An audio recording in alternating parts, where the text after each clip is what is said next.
Okay, so the knife we're going to talk about today, we've seen it before on the RHC Quick Talk series, but like I say, sometimes I had a hard time with this one not following me home, and that's just basically short for me saying there's a lot of knives down there I'd like to take home with me. I can think of about 15 right off the top of my head that I almost purchased, but the Ruko was no exception. It was very nice. It's a two-blade trapper, but the thing I like about this is it's a little bit different. Is it's got two different locking mechanisms on each of the blades is a different locking mechanism. So, your traditional trappers have a spade blade. Well, the spade blade on this one is an old school slip joint with you can sit there and watch the spring on it. It's a slip joint. But the other blade has a nice little flipper tab and is a liner lock, a very solid liner lock. Might I add, you can hear the click when you push it out of the way. I like this flipper tab on it right here. I haven't been able to actually deploy it with the thumb tab yet. It's very tight and it's very close to the handle scales. You don't have any room to get your thumb under. So that would be one of my complaints about this. But let's be real.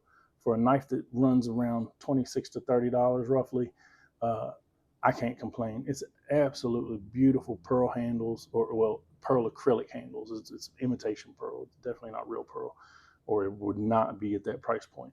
But it reminds me of the old Italian stilettos a little bit that they used to put out. But I'd never heard of Ruko until I was down there doing the RHC Quick Talk series, and I noticed they had a Bowie or Bowie or Bowie, however you want to say it, that they had put out. And then next to it, they had these two little um, assisted trapper slip joint and assisted trapper, because it's got both of them on it. Now the only thing about this one is that liner lock comes so far over, it's kind of tough to get it out of there once it pops over, but it's a very solid lockup. See, I feel like right about there is where it ought to be, but when you flip it open, it sometimes it goes all the way over. Like, watch. Let's see if I can get it to do it this time. See how far over it went?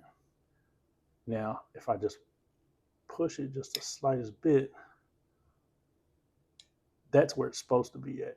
So it's got a little bit of overreach on the spring, but honestly, I don't feel like for the price that's a deal breaker for me anyway. It's a very nice little knife.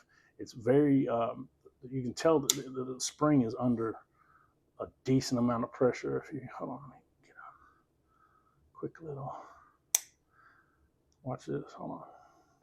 So about right there,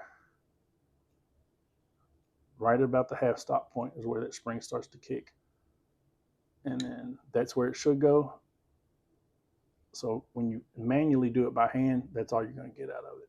But yeah, like I said, for between 26 and 30 to 35 bucks, you can't go wrong. Now they have this in this white pearl down at Red Hill Cutlery, but they also have a black pearl version.